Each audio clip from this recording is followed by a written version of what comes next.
Hello students, आज के class में हम लोग कुछ प्रॉब्लम्स करेंगे जो आपको यूजफुल रहेंगे जेईई मेंस और नीट एग्जाम के लिए। तो देखिए, ये फर्स्ट प्रॉब्लम है। An infinite number of charges each equal to Q are placed along the X axis at X is equal to 1, X equal to 2, X equal to 4, X equal to 8 and so on. Find the electric field at the point x equal to 0 due to the set of charges. What will be the electric field if in the above setup the consecutive charges have opposite sign? ये problem दो part में है। तो देखिए, first part में क्या है, हमको इलेक्ट्रिक फील्ड फाइंड करनी है at X equal to 0 due to this set of charges. तो देखिए, ये हमारा एक्स एक्सिस है और हमने एक्स एक्सिस पे ये चार्जेस को हमने प्लेस किया हुआ है।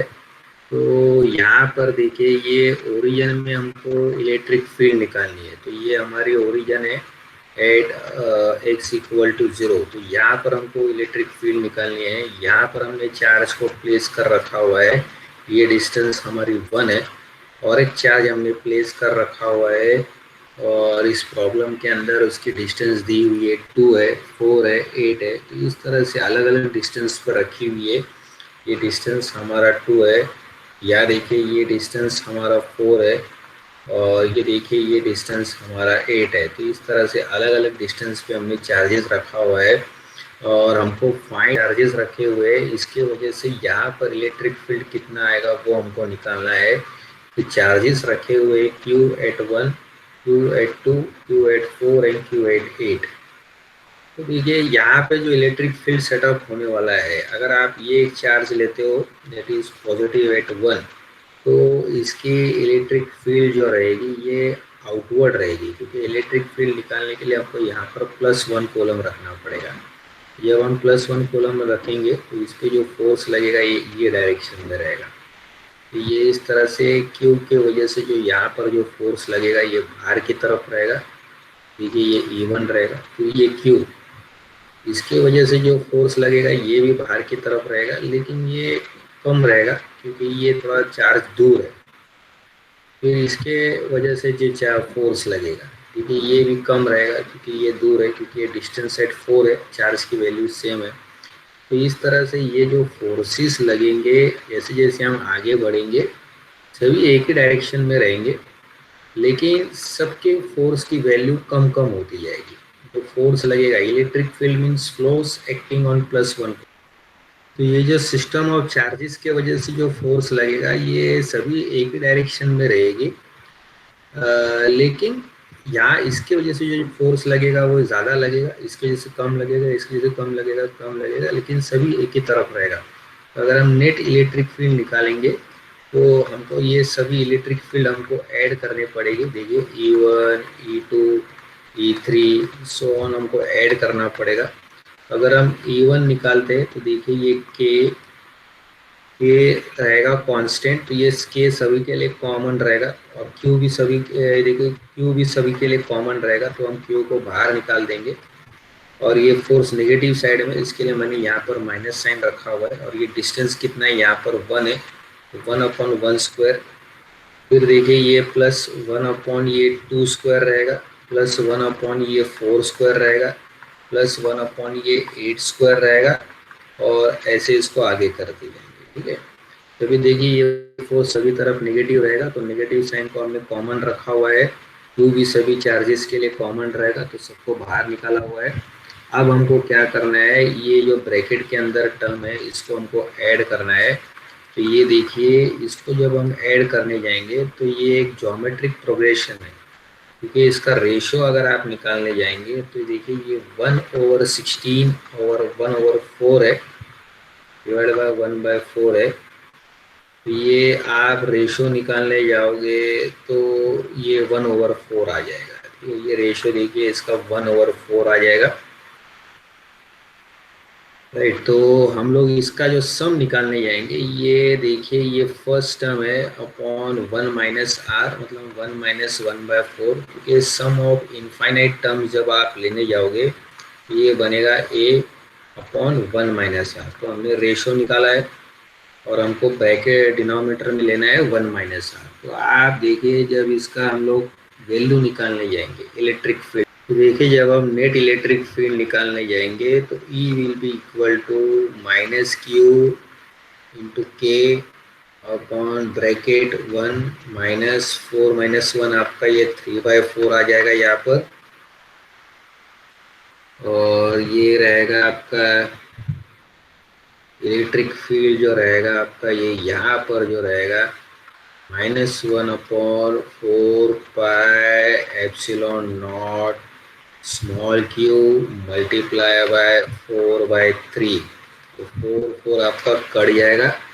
तो देखिए ये इलेक्ट्रिक फील्ड जो रहेगी, इलेक्ट्रिक फील्ड इंटेंसिटी जो हमारी रहेगी, therefore E will be equal to, तो हम जब इलेक्ट्रिक फील्ड इंटेंसिटी निकालने जाएंगे तो E will be equal to -q upon 3πε0। तो ये इतनी इलेक्ट्रिक फील्ड हमारी रहेगी। तो इस तरह से ये फर्स्ट पार्ट हमने सॉल्व कर दिया है। अब सेकेंड पार्ट के लिए देखिए यहाँ पर क्या लिया हुआ है, कॉन्जुगेटिव चार्ज को अल्टरनेट साइन रखा हुआ है। तो हमको इलेक्ट्रिक फील्ड वही निकालनी है एट दी ओरिजिन। हमको जो इलेक्ट्रिक फील्ड निकालनी है एट दी ओरिजिन ही निकालनी है, लेकिन यहाँ पे जो साइंस है इसको अल्टरनेट किया हुआ है। ये यहाँ पर प्लस क्यू रखा हुआ है, और ये देखिए यहाँ पर जो ये डिस्टेंस पे जो चार्ज रखा हुआ है, ये जो डिस्टेंस दिया हुआ है 2 4 8, तो 2 पे जो है हमने माइनस रखा हुआ है, और 4 पे फिर हमने ये प्लस रखा हुआ है, और 8 पे फिर हमने ये माइनस क्यू रखा हुआ है। अब हमको इलेक्ट्रिक फील्ड निकालनी है एट दी ओरिजिन। तो आप देखिए ये प्लस के वजह से इलेक्ट्रिक फील्ड जो रहेगी E1, ये हमारी बाहर की तरफ रहेगी क्योंकि ओरिजिन में हम +1 कॉलम रखेंगे। फिर ये -q की वजह से ये अंदर की तरफ रहेगी, फिर +q की तरफ से ये बाहर की तरफ रहेगी लेकिन थोड़ी कम रहेगी, फिर -q की वजह से ये अंदर की तरफ रहेगी, फिर ये कम रहेगी E2 से क्योंकि ये फार है। तो इस तरह से हमारे इलेक्ट्रिक फील्ड आउटवर्ड इनवर्ड ऐसे रहेगी, और लाइकवाइज ये कम भी होती जाएगी क्योंकि डिस्टेंस हमारी फार फार हो रही है।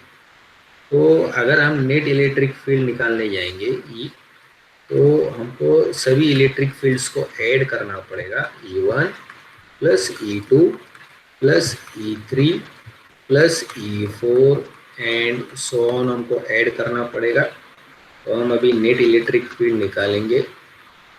अभी देखिए ये +q की वजह से ये बाहर की तरफ है, तो इसका मतलब वहाँ पर नेगेटिव साइन आएगा, -k इंटू क्यू अपॉन 1² बाहर की तरफ है, इसकी वजह से अंदर की तरफ है, तो ये प्लस लेगा साइन, +q अपॉन 2², फिर -k into Q upon 4² plus के इंटू क्यू अपॉन 8²। इस तरह से इसका ये आप देखिए ये बढ़ते जाएगा, माइनस प्लस है। तो आप देखिए अब नेट इलेक्ट्रिक फील्ड को हम जब निकालने जाएंगे तो -k इंटू क्यू हम कॉमन लेंगे, तो 1/1² -1/2², और ये +1/4² -1/8² प्लस, तो ये ऐसे चलता रहेगा। और आप रेशो जब आप निकालने जाओगे तो 1/4 डिवाइड बाय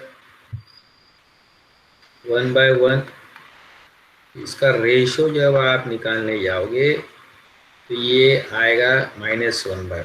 तो अगर आप इसका सम निकालने जाओगे, अब जब आप इसका सम करने जाओगे तो हमको फर्स्ट टर्म लेना पड़ेगा 1/1 माइनस फिर रेशियो -1/4। तो आप देखिए सम जो हम लेंगे इनफिनाइट टर्म्स का, तो A/1 - R। तो ये आपका नेट इलेक्ट्रिक फील्ड जो यहाँ पर रहेगा -1/4πε0 Q, और ये 4 + 1 5/4 रहेगा यहाँ पर। तो आप देखिए ये यहाँ पर जो रहेगा हमारा ये 4 यहाँ पर कैंसिल हो रहा है, राइट, 5/4। तो नेट इलेक्ट्रिक फील्ड जो हमारा रहेगा यहाँ पर -q अपॉन 5πε0। तो ये हमारा नेट इलेक्ट्रिक फील्ड रहेगा। अब इसके बाद हम लोग नेक्स्ट प्रॉब्लम करते हैं। देखिए ये प्रॉब्लम नंबर 2 है। Two charges each of plus q units are placed along a line. A third charge minus q is placed between them. At what position and for what value of small q will the system be in equilibrium? देखिए हमको ये system को equilibrium में रखना है। यहाँ पर दिया गया है कि 2 चार्जेस है। अगर देखो हम लोग इसको पोजीशन ए रखते हैं और उसको पोजीशन बी रखते हैं। यहाँ पर हमने क्यू रखा हुआ है, यहाँ पर हमने क्यू रखा हुआ है, और ये थर्ड चार्ज को कहीं पे बीच में रखा हुआ है। इस प्लेस बिटवीन देम, कहीं पे भी इन दोनों के बीच में रखा हुआ है। हमको मालूम करना है eight what position and for what value of Q will the system B in equilibrium. तो सिस्टम को इक्विलिब्रियम रहने के लिए अगर आप ये चार्ज माइनस क्यू को बीच में रखते हो तो इसके और इसके बीच में और इसके और इसके बीच में 4 0 होना पड़ेगा। मतलब हर चार्ज के ऊपर 4 0 होना चाहिए। तो ये सिस्टम क्या होगा, इक्विलिब्रियम होगा। तो सबसे पहले हम बीच में जब ये चार्ज को रखते हैं हम देखते हैं इसको जब 4 0 होगा तो ये कितने डिस्टेंस पे रखना है। आप देखिए इसको, इसके ऊपर जो फोर्स लगेगा माइनस क्यू की वजह से, ये कैपिटल क्यू की वजह से रहेगा, कैपिटल क्यू की वजह से। यहाँ पर अगर हमने डिस्टेंस x रखा हुआ है तो इन दोनों के बीच में अगर हम डिस्टेंस d रखते हैं, ये हमारा क्या रहेगा यहाँ पर d माइनस एक्स। तो आप देखिए ये q into Q upon X square must be equal to q into Q upon d minus X the whole square. तो ये माइनस क्यू है तो इसका अट्रैक्शन दोनों इक्वल होना चाहिए। तो आप देखिए ये क्यू क्यू हमारा कैंसिल हो गया है। तो हम जब क्रॉस मल्टीप्लाई करेंगे तो d minus X square is equal to X square. तो d minus X is equal to X. तो therefore x must be equal to d by 2, right. Therefore x must be equal to d by 2। मतलब हमको ये half distance पे रखना पड़ेगा, तब ये चार्ज क्या रहेगा, इस चार्ज के ऊपर जो फोर्स रहेगा ये 0 रहेगा। अब हमको सिस्टम को इक्विलिब्रियम करना है, for system to be in equilibrium. अगर आप बोलोगे सिस्टम इक्विलिब्रियम में कब होना चाहिए, for system to be in equilibrium, तो हर चार्ज पे हमारा फोर्स 0 होना चाहिए। Capital Q, small Q, capital Q. अब क्यू के ऊपर हमने 0 कर दिया। अब सिस्टम इक्विलिब्रियम होने के लिए अगर आप चार्ज ए में लेते हो या चार्ज बी में लेते हो तो इन चार्जों के ऊपर भी फोर्स 0 होना चाहिए। अगर आप ये चार्ज लेते हो तो देखिए इस पे ये अट्रैक्शन है, ठीक है। ये चार्ज के वजह से क्या है, देखिए यहाँ पर अट्रैक्शन है, और ये चार्ज के वजह से क्या, यहाँ पर रिपल्शन है। इन फोर्स को भी 0 होना चाहिए। और चार्ज एट ए और बी, ठीक है, और ये चार्ज बी में, इसके वजह से जो फोर्स है अट्रैक्शन का, इसके जो फोर्स रिपल्शन का, वो इक्वल होना चाहिए। तो आप देखो ये Q into Q upon X square, हाँ, Q upon X square, X हमने निकाला हुआ है, d/2 दी होल स्क्वायर, यानी ये अट्रैक्शन का जो लग रहा है force, that must be equal to repulsion, it is q square upon d square। तो आप देखिए इससे क्या होगा, हमको ये स्मॉल q की वैल्यू मिलेगी। तो देखिए आप क्या बचेगा यहाँ पर, q over d square by 4 is equal to q by d square. ये d स्क्वायर हमारा कैंसिल हो जाएगा यहाँ पर। अब ये क्या रहेगा, q is equal to Q into 1/4, मतलब ये q/4। इसका मतलब चार्ज को q/4 होना पड़ेगा। ये जो चार्ज है ये q की वैल्यू जो रहेगी ये हमारी नेगेटिव रहेगी, लेकिन -q/4 रहेगा। तो यहाँ पर ये चार्ज को अगर हमने -q/4 रखा हुआ है और बराबर हमने यहाँ पर जो x की वैल्यू है यानी कि ये हाफ डिस्टेंस पे रखा हुआ है, तो ये सिस्टम क्या रहेगा, हमारा इक्विलिब्रियम में रहेगा। ठीक है, तो यहाँ पर वही क्वेश्चन पूछा गया है कि चार्ज की वैल्यू कितनी रहेगी। So what will be the value of q at what position.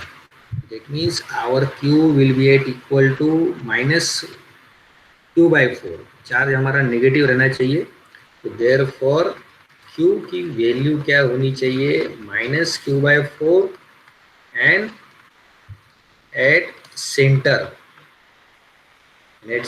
Between q and q, center में होना चाहिए और q की वैल्यू -q/4 होना चाहिए। तब ये सिस्टम जो रहेगा ये हमारा इक्विलिब्रियम में रहेगा। तो अगर हमने दो कॉर्नर पे अगर कैपिटल Q चार्ज रखा हुआ है, तो उसके बीच में हमको चार्ज नेगेटिव रखना पड़ेगा और उसकी वैल्यू जो रहनी चाहिए q/4, तभी ये सिस्टम क्या रहेगा, हमारा इक्विलिब्रियम में रहेगा। ठीक है, अब नेक्स्ट हम लोग प्रॉब्लम की तरफ बढ़ते हैं। दैट इज, अब देखिए इस प्रॉब्लम में क्या दिया हुआ है, distance between the plates of charge playing capacitor disconnected from the battery is 5 centimetre and intensity of electric field उसके अंदर है 300 वोल्ट्स पर centimetre. An uncharged metal bar 1 centimeter thick is introduced into the capacitor to its plates.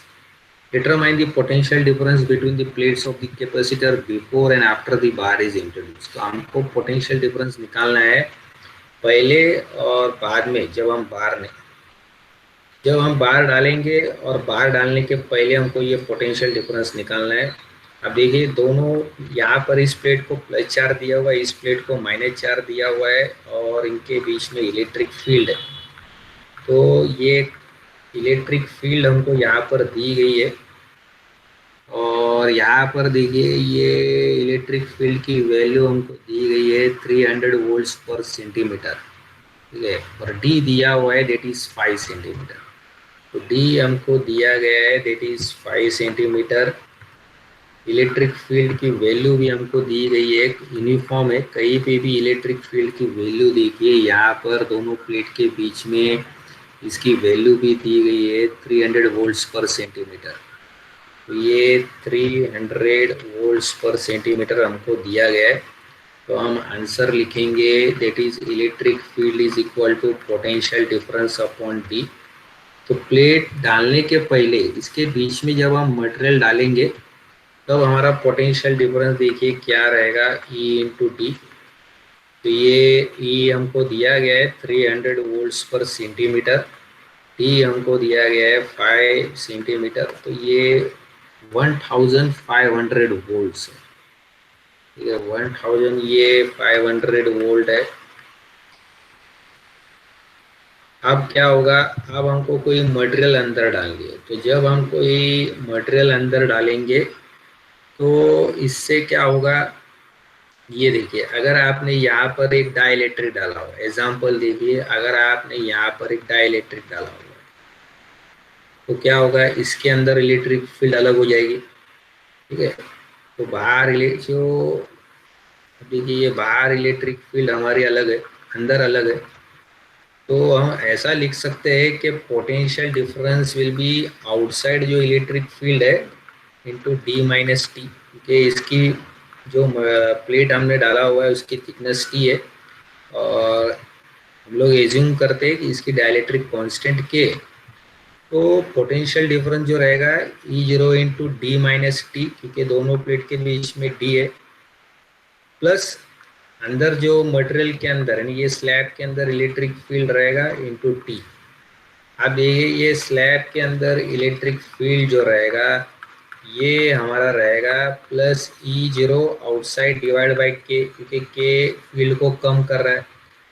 अगर ये conductor है तो for conductor हमारी के की वैल्यू कितनी रहेगी, इनफाइनाइट रहेगी।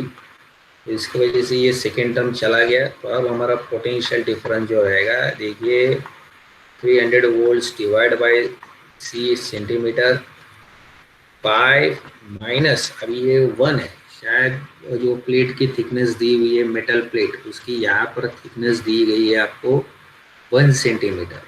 तो 5 - 1 है ये, और आपका ये 4 सेंटीमीटर बनेगा। तो ये आपका V यहाँ पर 300 volts divide by centimetre into 4 centimetre रहेगा। ये 1200 वोल्ट्स रहेगा। तो आप वोल्टेज जो रहेगा इसके अक्रॉस पोटेंशियल डिफरेंस जो रहेगा आपका कम हो जाएगा।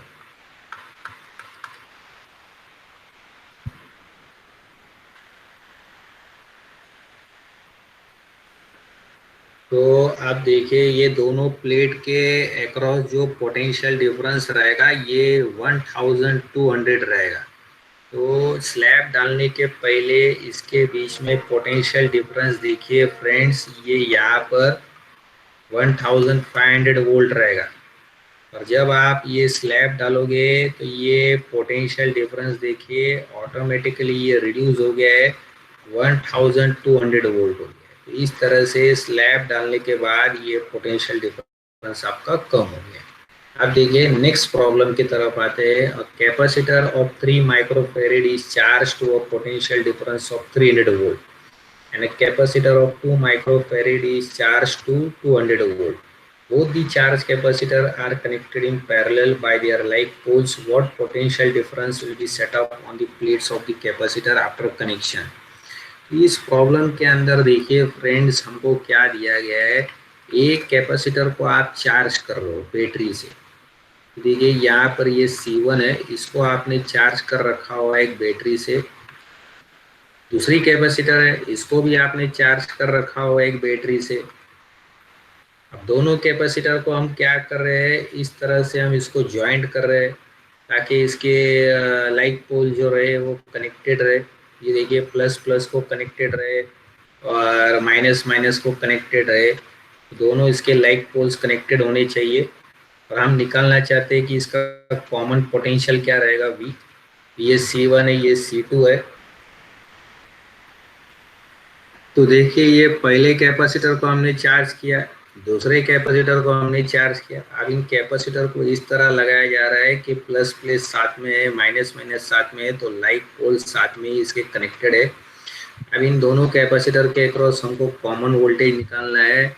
तो टोटल कैपेसिटेंस का फॉर्मूला जो रहेगा देखिए ये Q/V रहेगा। तो हमारा V का वैल्यू क्या रहेगा, Q/CT है। कॉमन पोटेंशियल का फॉर्मूला रहेगा Q/C रहेगा। और V देखिए इस प्रॉब्लम के अंदर V जो हमारा रहेगा ये Q1 + Q2 upon total capacitance parallel में जो रहेगा C1 + C2 रहेगा। अब Q1 हमारा क्या है, ये देखिए यहाँ पर ये फर्स्ट कैपेसिटर के अंदर चार्ज है, वो रहेगा C1 × V1। Q2 हमारा क्या रहेगा, ये C2 × V2 रहेगा। तो यहाँ पर दोनों कैपेसिटर को चार्ज किया जा रहा है। देखो दोनों कैपेसिटर को चार्ज किया जाता है और ये अलग अलग बैटरी से चार्ज किया हुआ है। पहले कैपेसिटर को 300 वोल्ट से, दूसरे कैपेसिटर को 200 वोल्ट से। तो दोनों कैपेसिटर को अलग अलग बैटरी से चार्ज किया जा रहा है। तो देयरफॉर आप अगर टोटल कॉमन वोल्टेज निकालने जाओगे तो C1 × V1 + C2 × V2 divide by C1 + C2। तो ये आपका आंसर रहेगा। ये हमारा कॉमन पोटेंशियल है, that is C1 × V1 + C2 × V2 divide by C1 + C2। अब C1 की वैल्यू हमको यहाँ पर दी गई है, दैट इज आप देखिए 3 × 10⁻⁴ ये हमारा कॉमन पोटेंशियल है। दैट इज C1 की हमको वैल्यू दी गई है यहाँ पर 3 × 10⁻⁻⁶ 3 माइक्रोफेरिड है वहाँ पर। ये 3 माइक्रोफेरिड का 4 कैपेसिटर है और 2 का है। तो 3 माइक्रोफेरिड और 300 वोल्ट्स, 3 × 10⁻⁻⁶ और वहाँ पर 300 वोल्ट्स, तो इसको हम ऐसा लिख सकते हैं। और वहाँ पर दूसरी जो कैपेसिटर ये 2 माइक्रोफेरिड है, तो 2 × 10⁻⁻⁶ उसको वैसा लिख सकते हैं। और आप देखिए यहाँ पर 200 वोल्ट्स है, तो 2 × 10⁻², तो हम वैसा यहाँ पर लिख सकते हैं 2 × 10⁻², और C1 + C2 यानी कि दोनों को हमको ऐड करना है, तो 3 + 2 × 10⁻⁻6। अब देखिए आगे हम बढ़ते हैं, जब हम कॉमन पोटेंशियल निकालने जाएंगे तो V आपका क्या रहेगा, 9 × 10⁻⁻4 + 4 × 10⁻⁻4 over 5 × 10⁻⁻6। तो देखिए जब इसको हम आगे सॉल्व करने लेंगे तो ये 9 + 4 कितना रहेगा हमारा, 13 रहेगा। 13 × 10⁻⁻4 डिवाइड बाय 5 × 10⁻⁻6। ये हमारा जो कॉमन पोटेंशियल रहेगा ये 13 डिवाइड बाय 5 + 6 ये 10⁻2 रहेगा। और ये देखिए देयरफॉर हमारा जो कॉमन पोटेंशियल रहेगा V, ये 2 5 3 ये देखिए यहाँ पर 5 2 10 और 6 30, तो 2.6 × 10⁻2 रहेगा। ये इतना हमारा वोल्टेज रहेगा, ये हमारा कॉमन वोल्टेज रहेगा। और इसको हम ऐसा लिख सकते हैं, इट इज़ 260 वोल्ट। तो हम इसको पॉइंट्स को निकाल करके हम इसको V को ऐसा भी लिख सकते हैं, इट इज़ 260 वोल्ट।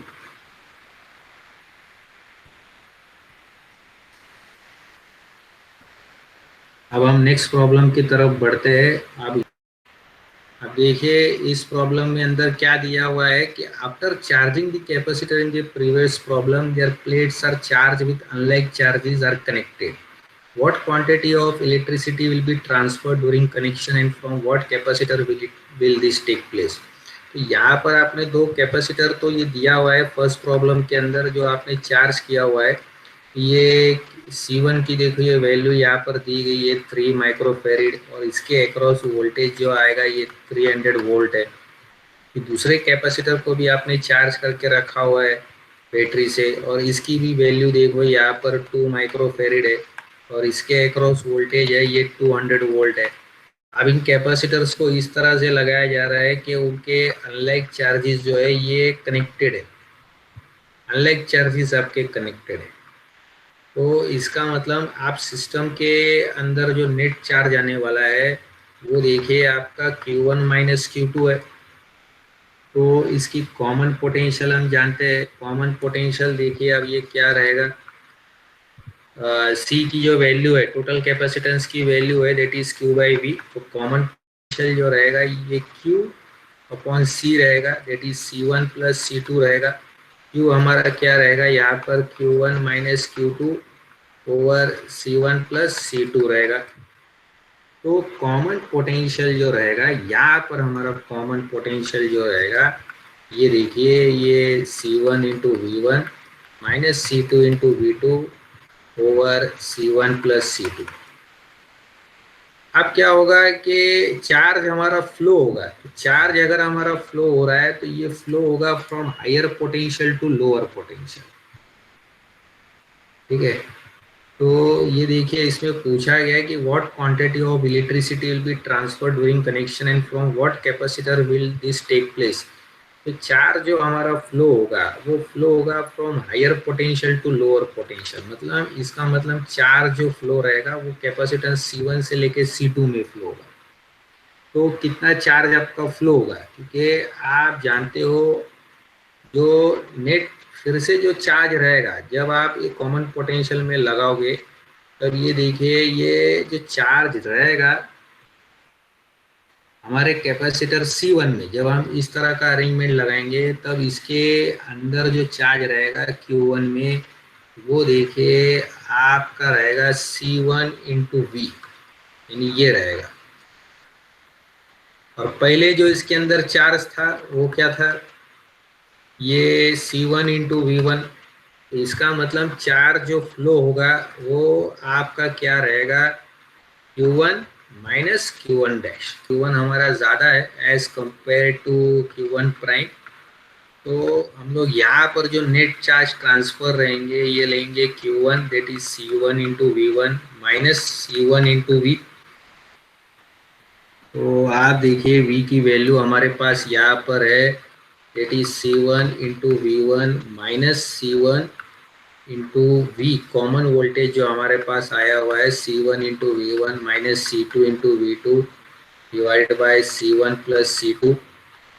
तो आप देखिए ये अब हमारा आंसर क्या रहेगा, ये देखिए स्मॉल क्यू जो रहेगा हमारा, ये यहाँ पर आप जब करने जाओगे तो C1 into V1 into C1 plus C2 minus C1 square into V1 plus C1 into C2 into V2,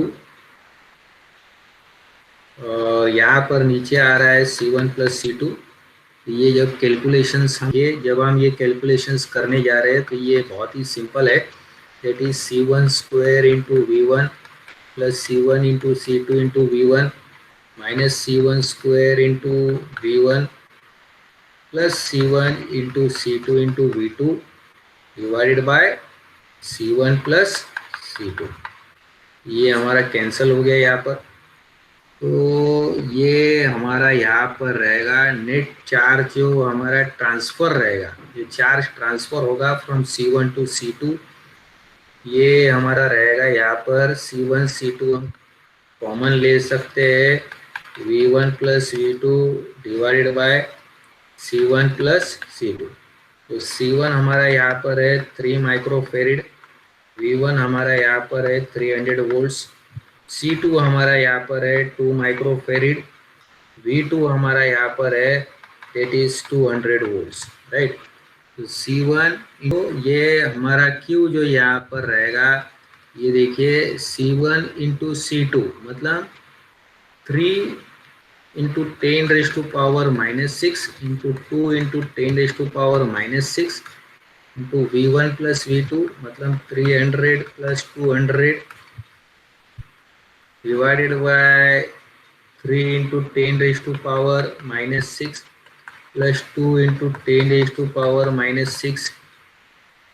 तो ये देखिए ये हमारा रहेगा Q 3 into 2 6 रहेगा, 6 into 10 raised to power minus 12, 300 plus 200 that is 500 divided by 3 plus 2 आपका ये 5 into 10 raise to power minus 6 है, 5 into 10 raise to power minus 6, और ये 6 5 देखिए ये यहाँ पर ये 30 है into 10 raise to power minus 12, और ये 5 into 10 raise to power minus 6 ये ऊपर जाएगा तब ये प्लस 6 होगा, तो ऊपर हमारा माइनस 6 रहेगा, राइट। ये 600 into 10 raise to power minus 6 coulomb रहेगा, तो 600 into 10 raise to power minus 6 coulomb. इसका मतलब इतना चार्ज जो रहेगा ये ट्रांसफर होगा from capacitor C1 to C2। तो अगर ये आपने C1 लिया हुआ है और देखिए अनलाइक पोल्स को अगर आपने कनेक्ट किया हुआ है तो इतना चार्ज यहाँ से C1 से लेके ये C2 में ट्रांसफर होगा, that is 600 into 10 raise to power minus 6 को। I hope students it is clear to all of you. Thank you everybody.